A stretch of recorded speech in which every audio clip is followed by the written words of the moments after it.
પ્રકરણ 1 પર્વત તારા. વિદ્યાર્થી મિત્રો, આ ગીતમાં પ્રકૃતિ અને તેના અનેક સ્વરૂપો દ્વારા ઈશ્વરના નિરીક્ષણની સુંદર વ્યાખ્યા આપવામાં આવી છે.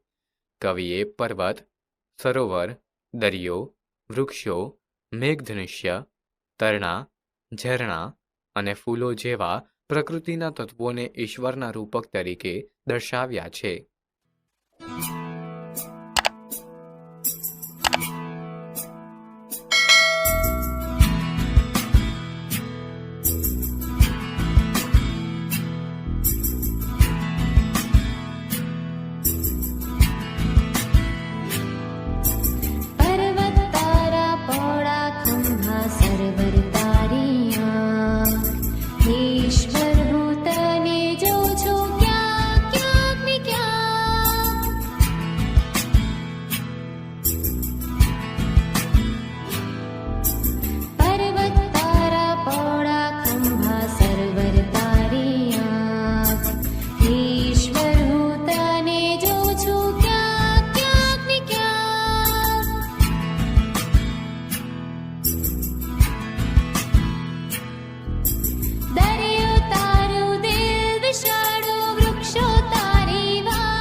સારાંશ.